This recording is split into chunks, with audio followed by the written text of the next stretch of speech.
Hi, I'm Sunny Dean. And I'm Scott Drakeford. And this is the Publishing Radio podcast. In 2022, we both launched debut novels in the same genre with the same publisher in the same year. But despite having very similar starts, our books and subsequently each of our careers went in very different directions. That pattern repeats itself throughout the industry over and over. Why do some books succeed while others seem to be dead on arrival?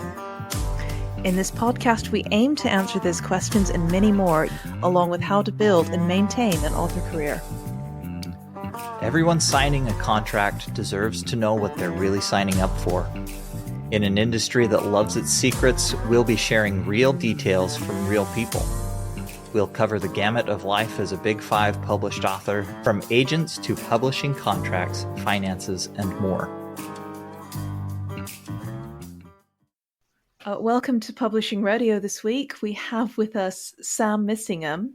And Sam is someone who I have encountered online on Twitter, knowing her first as someone who is an author advocate for many years, who's also worked in the industry for many years, someone who I came to respect from afar as, as a fellow single mum, and who also stands up for lots of things that are very important issues. I follow a lot of the things you're sharing and saying about Palestine and author empowerment. And there was a Bookseller article a few years ago, I think, that you'd contributed to with some research about authors being unhappy with the amount of transparency in publishing or the lack of it and things like that. And we were really excited to hear from you and to find that you wanted to come and chat to us in the podcast. So if you could tell viewers who you are and your experience, because you've worked for a long time in this industry.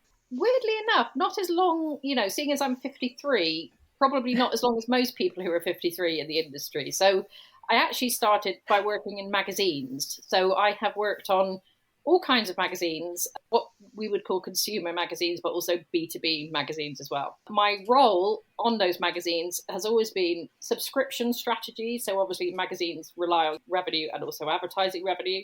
So I was subscription and circulation. I did that for a number of years on weird and wonderful magazines. I worked on Wedding Day magazine, which happened to coincide with splitting up from my husband. I have worked on, magazines about trucking. I nearly had to go to Truck Fest one year to sell subscriptions. It's been glamorous. It's been extremely glamorous at times. So I worked on all of these different magazines, and I met a guy called Nigel Roby who employed me in several different publishers, magazine publishers. Then he basically bought the Bookseller magazine. So I had never heard of the Bookseller magazine. I didn't know what it was about. I had absolutely no understanding of what book publishing was. And to be completely honest, if at that point anyone said to me, how does book publishing, how do books get into bookshops? I probably would have said something like, are they made out the back of a bookshop? And sort of, because I had no sort of concept of that there were actual publishing companies. There was a business behind those books. I mean, obviously I didn't think about it a lot because it never really crossed my path and I had no reason to think about it in any depth. Yeah, so I started working on the Bookseller. It took me a while to work out the difference between a publisher and a bookseller. I did the same job, basically, which was circulation marketing, subscription marketing, because it was very reliant on subscription revenue, the Bookseller. It was obviously a great magazine to work on because it has an incredibly clearly defined audience. And then obviously for a B2B magazine, it also then branches out into additional products like events, like conferences. Also, obviously, the Bookseller runs the Nibbies, which are the industry awards. And obviously that generates quite a lot of money because that's very well established. And also, obviously, publishers like it and they like schmoozing. We all know that they love it. They love a schmooze. And so that generates quite a lot of money. That's really sort of how I entered into the industry. At the time, incredibly enamored by anything that publishers did. I was like, wow, Faber have launched an app and HarperCollins has done a website. And I thought it was all quite, quite exciting and quite sophisticated and blah, blah, blah. And then obviously once I started working in a publisher, I realized how unsophisticated they actually are. But I actually was incredibly impressed by them from afar, which I think is perhaps part of the smoke and mirrors of book publishing in general. But I was just going to hop in and say, for Americans who are listening, in the UK, we don't have Publishers Marketplace. I mean, we do obviously have the site. I can sign into it or whatever, and I had an account until recently. But like book deals don't go on it really. So the bookseller, we don't have an equivalent of publishers marketplace, but such as that niche is, the bookseller fills it. That's where our book announcements go. That's where industry news goes. If you want to find out what an agent's doing or what they're up to, you search for them on the bookseller, and that's what it fills for us. And the other thing mentioned is the nibbies, which is like, it's called that because it looks like the nib of a fountain pen. It's an industry book award in the UK. So they give out awards for agents, publishers, imprints, books, authors, all kinds of things. And that, just to explain that for context. Yeah, I did. I didn't know what that was, but I don't really keep track of awards that closely. Yes, so I worked for the Bookseller for 5 years. Then I actually decided to leave because I was fundamentally bored. HarperCollins had just taken on a new CEO, which is a guy called Charlie Redmayne, who is actor Eddie Redmayne's brother, of course. Oh, yeah. He basically created a job for me, which was head of events at HarperCollins. So he allowed me to come up with ideas. And this is the best remit I've ever had. So I never could criticize him as an individual, but the best remit I had was head of events, head of author events, just come up with ideas across HarperCollins' entire list, including front list, back list. So if you think about a list like HarperCollins, like any big five publisher, it is so magnificent. Do you know what I mean? It's like utterly magnificent that they, Yes. Agatha Christie, who else? George R. Martin. I did a big George R. Martin event. Hilary Mantel. Hilary Mantel. They obviously own loads of things like Paddington Bear, Doctor's Views, so children's. They own Mills and Boons, so every romance book. So I had to come up with ideas, which as a creative marketing person who likes to do things that kind of excites an audience, either excites, informs, educates, or whatever, it was like literally the most perfect thing. Sam, I do have a question, since it sounds like you at least started heading up events at Harper. What kind of events did you find had actual return? And I'm particularly interested in any events that maybe you put together for debut or newer authors, and not just, George R. R. Martin, because anything you do for or with him is going to look successful. But what worked for, really boosting the profile of a book or an author, and how did you measure that impact? Well, just to take a step back from that, up until that point, I had worked on events that actually had a commercial imperative, i.e. they had to make some money. Okay, so obviously if you work in B2B magazines or in a B2B business, if you run a conference, like a Future Book conference, you have a spreadsheet in this thing called Excel, and you put numbers in there, and you're supposed to end up with a positive number at the, some really basic things. And you really, obviously, as you know, you go through everything and think, can I cut out, I don't want to have, that much spent on lighting. Should we cut from 3 lights to 2 lights on the stage? Could we get away with that? So you go through every single thing. So I landed at HarperCollins and thought I was going to run loads of really commercially successful events. This will, I hope you'll see how insane this was. So then I was given the job of George R. Martin. So this was in 2015 or something like that. So Game of Thrones was like absolutely the biggest thing on TV, and one of the few things that people, were talking about. So I was given George R. Martin. And they said, you've got him for one night in August. So I had 3 months, which as an event organizer, is not a huge amount of time to deliver an event and invite people and get money in and blah, blah, blah. Anyway, it was toned down a little bit, but it still was a huge event. The first event, author event, that HarperCollins had ever made any money on. So I ran it like I ran an event. So I found a sponsor. We've never had a sponsor for an event before. And I was like, this is the biggest, there are a very small number of authors who you could potentially get sponsors for, like handfuls across every publisher. George R. Martin is one of them right now. We could get sponsors.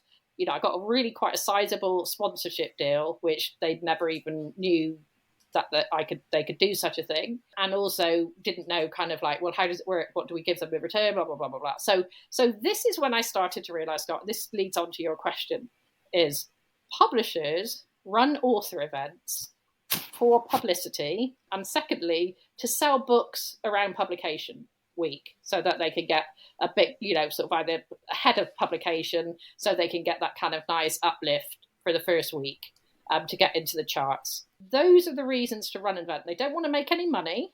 They have that as part of a budget, which is either publicity or marketing or whatever. As a consequence, because the motivations are different from being an actual event organizer, which you want to make money out of your events, they do crazy things. So when they have, if I hadn't been there for a George R. R. Martin, this is an example, this is real happened. They took George R. R. Martin to something like, I think, Hay Festival, and they sold tickets for £7 each or £5 each or something pathetic. And they were really excited because the tickets all sold out within like an hour. And I was like, of course they did. Like, as an event organizer, you don't want your tickets to sell out immediately. That's the point, is you price it so that, and this is actually what happened. We priced the tickets for the event that I ran at £45 each, because it was like, we had cosplayers, you've got the biggest author, we're in an amazing venue, and it's worth the money because, this guy's a rock star currently. And we sold them at £45 a ticket, and obviously that is not going to work for a debut author, clearly. So I suppose part of the answer to your question is the reason why events in general for authors are really boring and really limited is because of what the motivation behind them. There is an organisation actually in the UK called Fame Productions who are doing bigger events. So they are doing what I did for George R. R. Martin. So they are cherry picking the sort of rock star authors and running proper big events and I guess making money out of them. So that's quite good. But publishers don't have any capacity. They don't have any event people. They rely on publicists who are incredibly overworked to find a venue next, Thursday, because the author's launches then. Can you get some warm white wine and some plastic cups? And maybe we put some Post-its on the wall or something so people can write on Post-it. You know what I mean? It's very small thinking because of how, not because yes, the people are small thinking, but they are overworked. They have too many authors to deal with. I would say in general, events are not a way to sell books for debuts. They are a way to get publicity, which will hopefully lead to book sales and all of the things that publicity brings. I was going to say, we were having this conversation. I went to Gareth Brown's event to chair for him a couple of weeks ago. And one of the things that we were talking about with the booksellers and the publicists is how hard it is now to fill book events for authors. And I think he had a good turnout, about 60 people, which is a lot for a debut. But, the booksellers telling me quite often they give authors the chance to just cancel the event if there's less than 15 people showing up. Yeah. And we were talking about it. It's like, well, have they considered the fact that maybe these events aren't very popular because they're fucking boring? Like, I mean, most of the time, do you know what I mean? And she was saying, publishers kind of have this idea that a book is a wine event, or it's a sit and listen to the author talk pompously for 2 hours while we all feel awkward because we don't like being pompous. And I think Gareth was very engaging, a lot of fun on that particular event, and he's a good speaker, and that really helped. But it was very, it reminded me of like indie authors and poets who don't have publishing bucks behind them. So if they want to do book launches, they actually have to be fun, and they'll have like raffles and drinks, and it's just like, it's a party and it's fun. And guess what? People turn up. I mean, I after speaking to a lot of different authors at all different stages, certainly a book for a debut author who wants to have, and this is, I think, what, obviously as an author, it's worth admitting to yourself, or at least answering the question, what does success look like for you? What are the things that you have in your mind, or maybe in your subconscious, that you actually wanted to tick off that says, I'm an author, I'm a published author? One of them often is to have an event in a bookshop. Another one might be, obviously, well, hopefully will be to see your book for sale in a bookshop or a supermarket or wherever. Yeah. Another one might be, to have some sort of publicity. So if actually that's what you want and that's what your publisher is willing to do, great. But let's not kid ourselves that you're selling tons of books at that. You're not. For publishing, I mean, just coming into it as someone, like, I did not have industry connections. I went the cold query route. There are some areas where I have privilege, mostly in my education. There are some areas where I had huge disadvantage, mostly in, I guess, the not knowing people, not living in London, not having money and so on.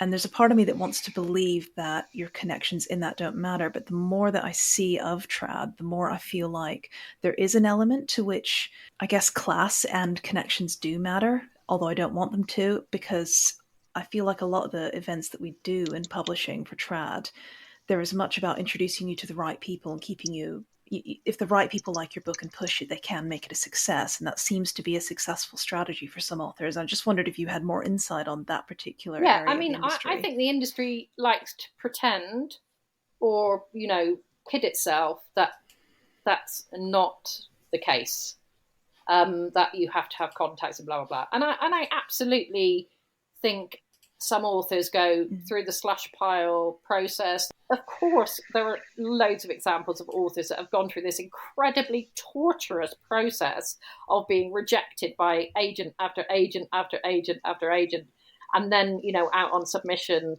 blah, blah, blah. Of course, there are lots of examples of people who break through like that. But let's be honest, then go and have a look at, the people who are in the top 20 and the people who are, journalists. Do you think they go through that process? No. People with big platforms, do they go through that process? No, of course they don't. People in publishing who get publishing deals, so they don't go through the process. We know that for sure. Celebrities, do they go through that process? No. So actually, it's only a subsection of authors that go through that torturous process, and they pretend that everyone goes through it. Well, it's just clearly not true. You know what I mean? It's clearly not true. There's another podcast I won't mention by name, but it does have a celebrity author on it who sometimes talks about his publishing experiences. And some of what he says is quite good and I quite enjoy it and it's very entertaining. But he does sometimes say things like, oh yes, being a celebrity makes no difference to being acquired. And I just have to kind of either laugh out loud or go have a drink because... I read something today, I probably retweeted it actually, which was something about you don't know your privilege because you just don't see it. And I mean, this is how I think about it. And this is actually what I think about class. And obviously, as a person who met people who went, in publishing, in fact, the boss of HarperCollins went to Eton and, was from this incredibly privileged background. And that's very kind of common, that there are people from very privileged background. My view is they go through life and the doors are open for them. And not only are the doors open for them, they don't know there are any doors. Okay? Whereas the rest of us are kicking and screaming at the doors and trying to push through, whatever pain point that happens to be, to try and sort of make it. So, yeah, I think, of course, class and privilege, or put it this way, of course, privilege and connections is going to make this process a lot easier. Yes. And, if anyone in publishing says otherwise, then it's just bullshit. I'm sorry, it's just utter bullshit. Yeah, I have two thoughts there. One is that it hadn't really occurred to me until this conversation just how backwards some of the expenditures that publishers do greenlight, like all these small author events or sending authors to be on a panel or whatever, at an already existing event, are really backwards. And they're an attempt, like you said, at author care, but they're really the opposite because they are giving away any leverage that they could be bringing to bear and instead trying to assuage the author's ego to no real great effect, where, maybe I shouldn't be giving publishers good ideas for free, but think about if a publisher, instead of all of this ineffective bullshit that they put together, had a once a year, say in Sonia, in my situation, Tor Fest, where, Tor put together something of actual value to readers and authors and pumped the books that they had coming out that year and actually got reader eyes on all of the books they were putting money and effort and time into. Like Gollancz Fest. Is that a real thing? I don't know. That is a real thing in the UK. Yeah, It's called Gollancz Fest, and it's basically they have a festival one day for their authors, yeah. and you can kind of It, attend and chat to them. And who's it? Goldsboro do one that they're owned by my agency, and they do like a fantasy in the court thing. And actually, hmm. Nick Binge and I are trying to get a similar one set up independently with Waterstones in the north. We were going to call it "It's Strange Up North" and do that kind of similar thing. But there is a world outside London, though not everyone in the UK realizes that. Yeah, So, well, I mean, yeah.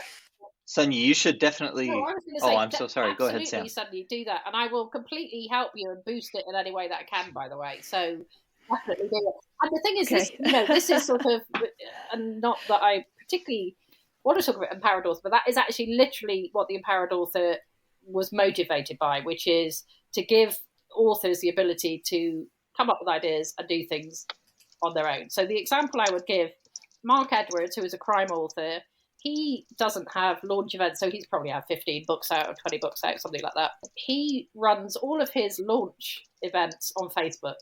So he's now his readers are so used to him doing these events, and he does like prize draws. He is kind of drinking. He's sent out different things to some of his readers ahead of time. I mean, he has refined this event. So and like he will sell like tens and tens, potentially hundreds of books as a consequence of these Facebook Live events. And because his readers find it a fun night, he makes it a fun night.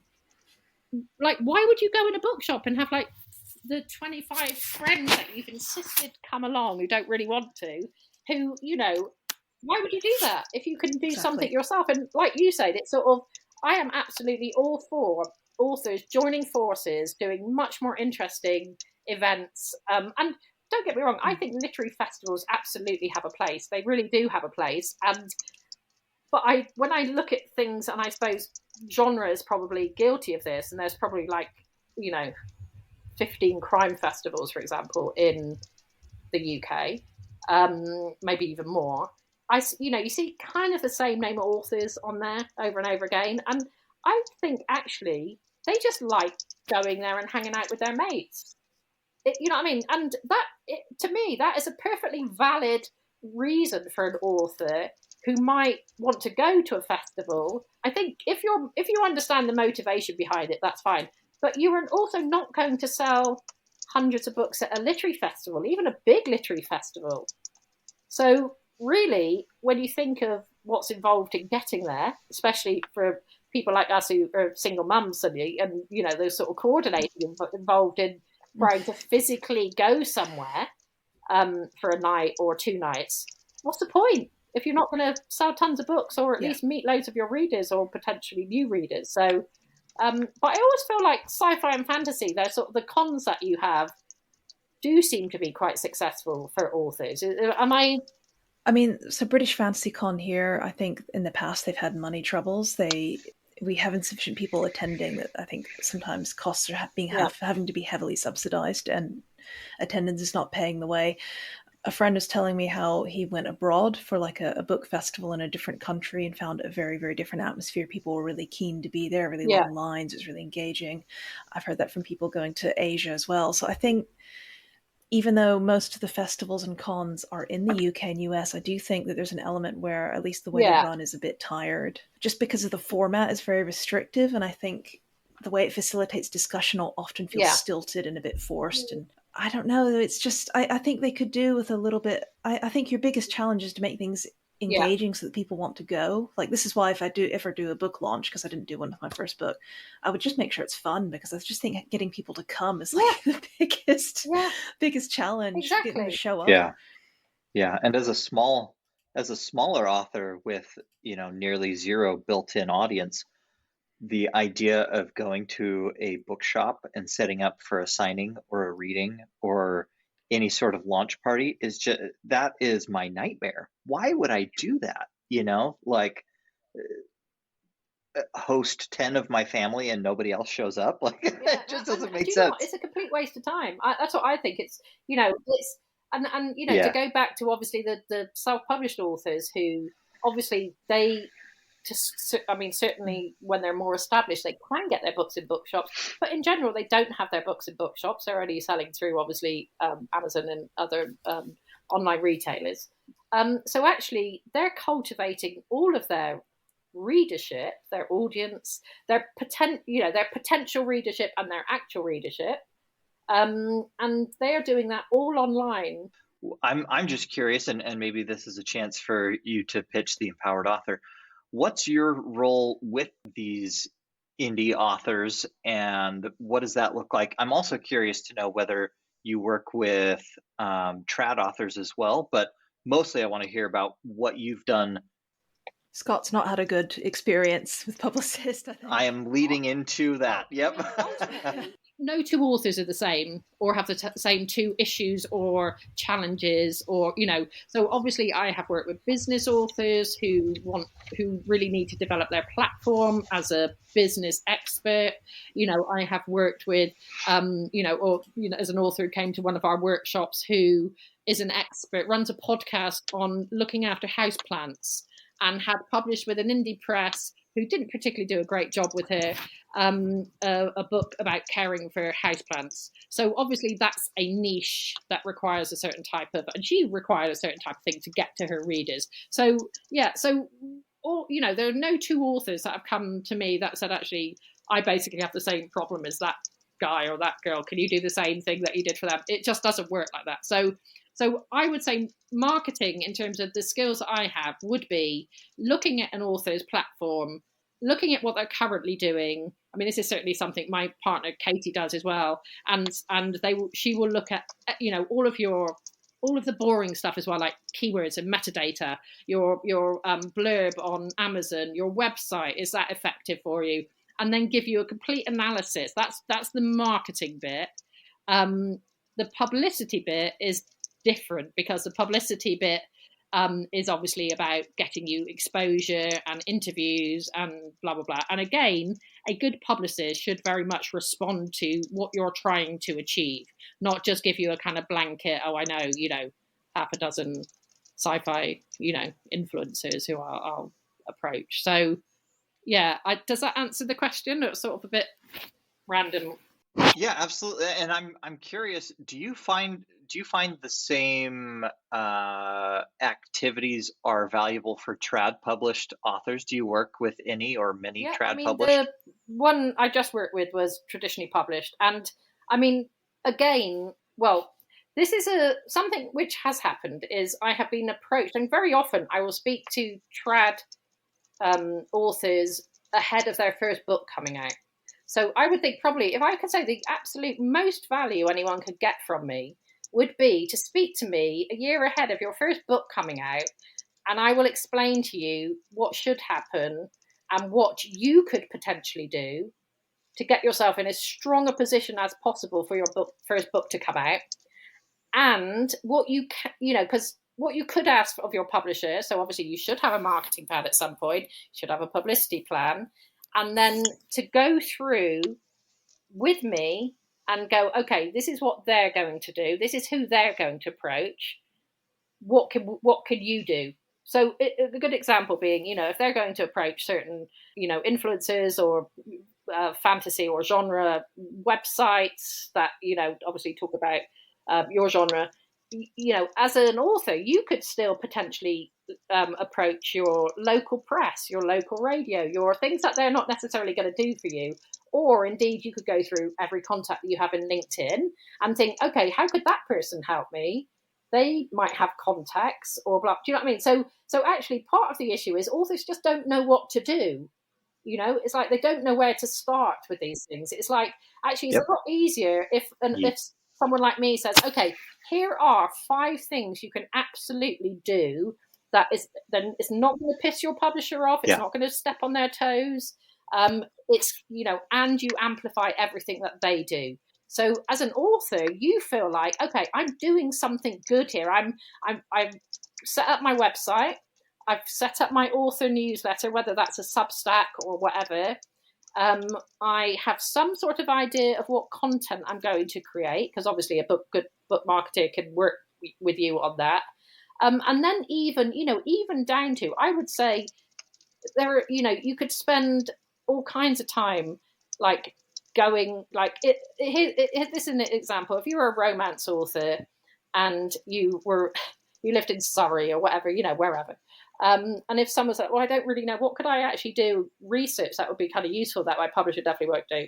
So you could say, okay, well, for starters, if you want local readers, go to your Surrey bookshop. So go into your local bookshop and say blah, blah, blah, blah. Now go to all of their social media and look at who follows them. Because chances are, your local bookshop is followed by people who live locally. So follow a few people on there, start building some connections. Go to the Romantic Novelists Association social media and look at all of the people they follow, but also who follow them. And spend some time going through them and thinking, oh, okay, that person could, that blogger or whoever might be quite useful.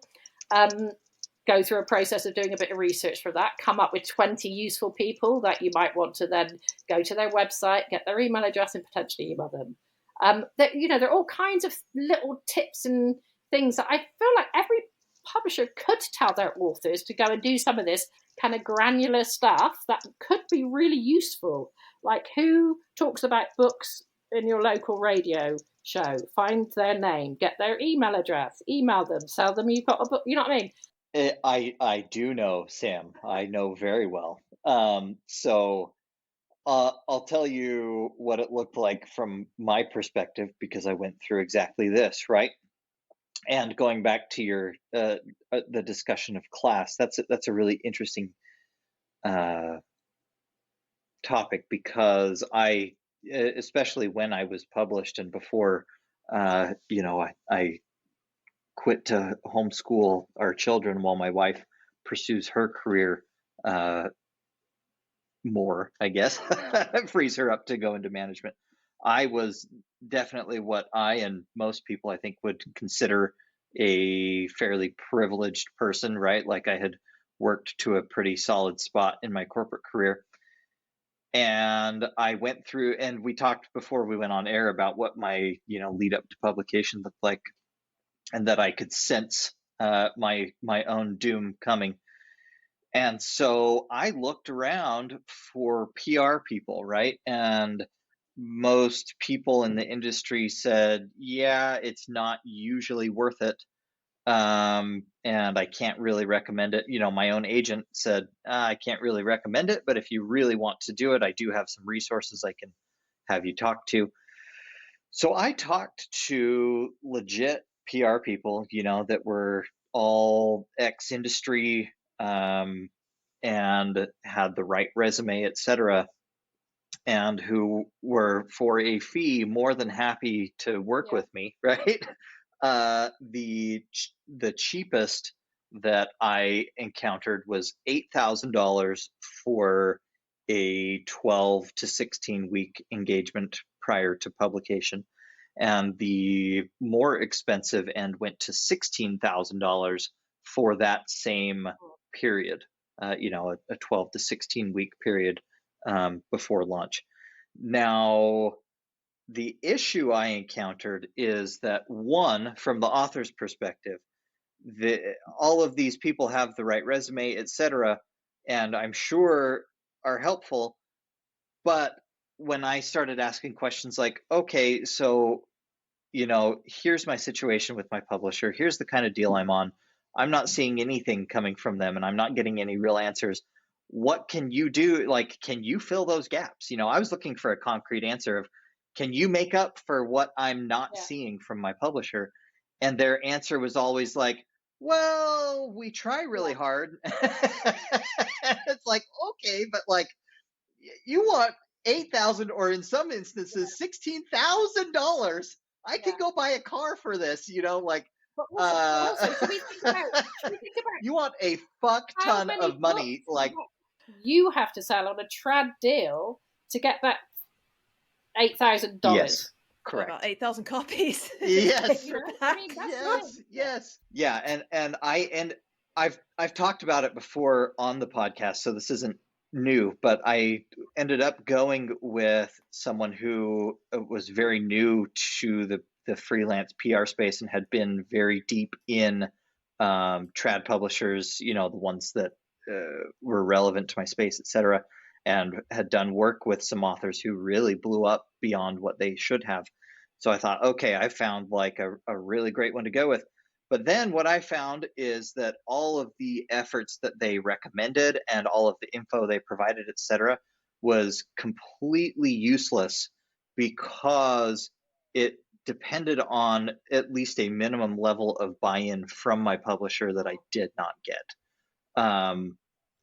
So that's why I ask about the value of PR and whether you work with people who are trad versus indie, because in my opinion, and again, this is colored by my singular experience, right? And we've talked a lot also about how everyone's experience is very dependent on their editor, on various minute decisions made over the course of your publication, etc.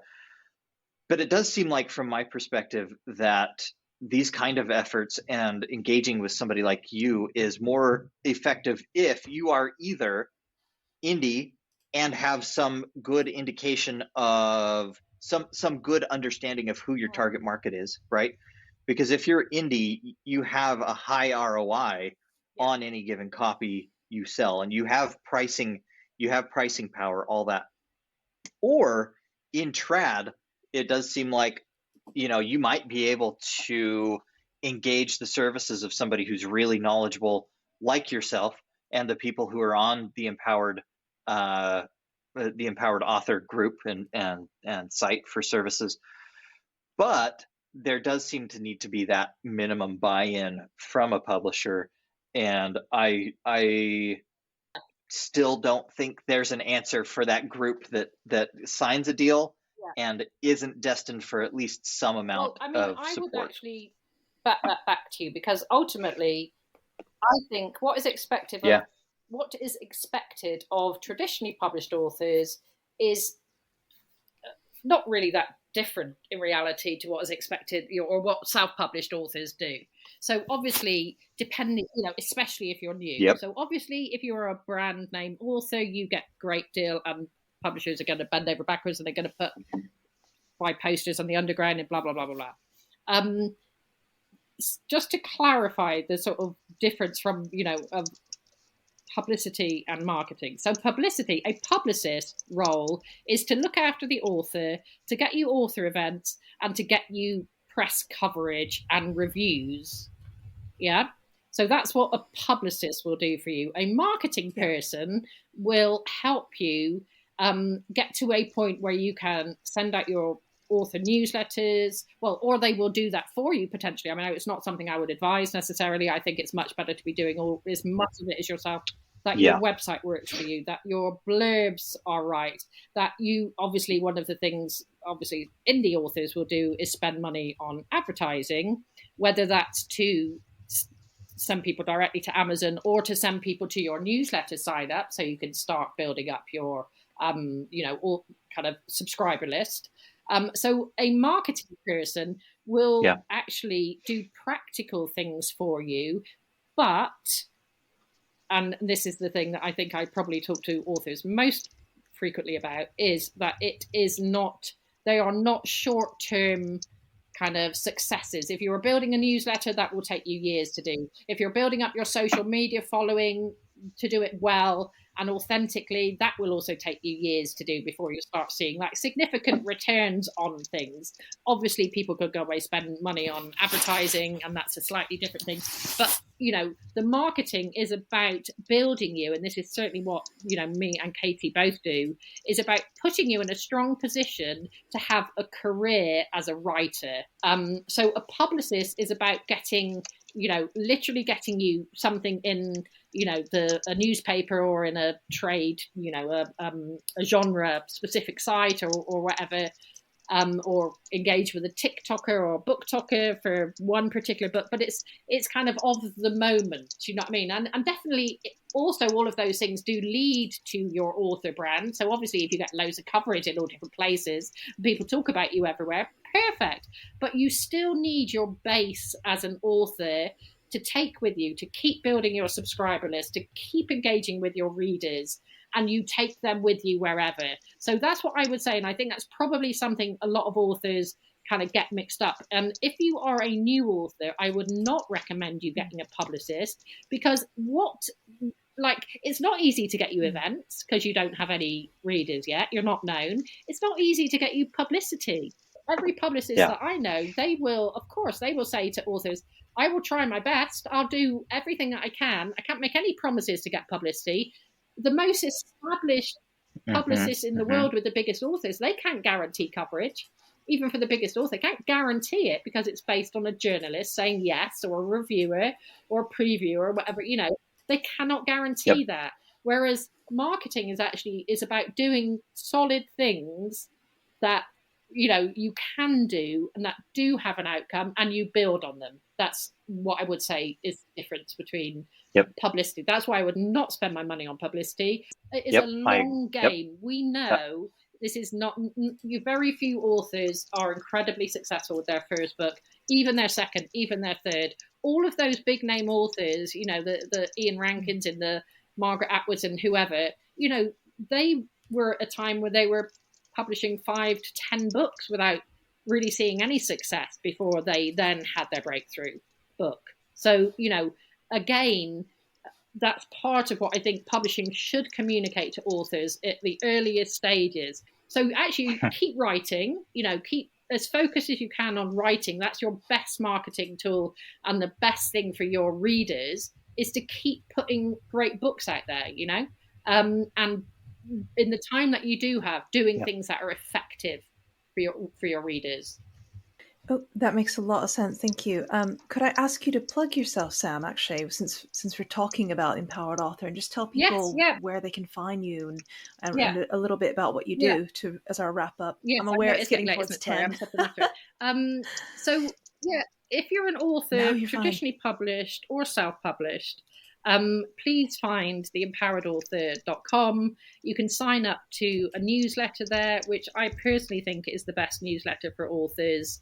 It lists, everything of interest that I find in the month, with book marketing advice or trends that you should know about, with some examples and a little bit of kind of commentary from me on what is the current kind of thinking.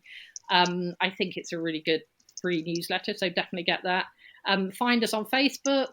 I've just launched something called the Creative Archive, which I think is the only thing of its kind, which has 300 book marketing creative assets. So things like unboxing videos in different genres, pre-order campaigns, ads, Instagram ads, Facebook ads, Amazon ads. So you can search across different genres and get ideas from established authors and think, oh, I want to run a 99p campaign. What could I make that look like? So you could then go onto my 99p page and see all kinds of examples across genres of different authors who've been successful. That's something else you could go and look at. So and basically just join us, because Katie Sadler, who I work with, works a lot more one-to-one with authors than I do, and actually is much, much better at it than I am. I'm at a stage where I'm trying to concentrate on building up my business, The Empowered Author, and I have a new book talker type thing coming quite soon, and that's what I'm sort of putting my energies into. That sounds absolutely amazing, and thank you so much for joining us and giving us your time, and hopefully there's some advice there that people can kind of sift through, and because I know that's a question that comes up a lot, as people ask a lot about hiring publicity and marketing, and it's not something I've done, so it was good to get a different perspective on that, and just looking back across your career. And good luck to all the authors, listening in, because it is not easy. And I think, if you take away one thing, I think it's, think of the long game. Ultimately, don't put all of your priorities into, your first book. I see authors on TikTok crying because their first book is not on the New York Times bestseller list and all kinds of crazy things like that. Think of the long game. Think, 3, 4, 5 books before really you are and you've established yourself, and then it should start making sense ultimately. But reach out to people like me and Katie if you want any advice. And yeah, I mean, pretty much everything I do, we do kind of freely. And if you then want to sort of do one-to-ones with us, we can do that too. But actually, most of it you get freely from us in either the Facebook group or in the newsletter. You've been listening to the Publishing Radio Podcast with Sunny Dean and Scott Drakeford. Tune in next time for more in-depth discussion on everything publishing industry. See you later.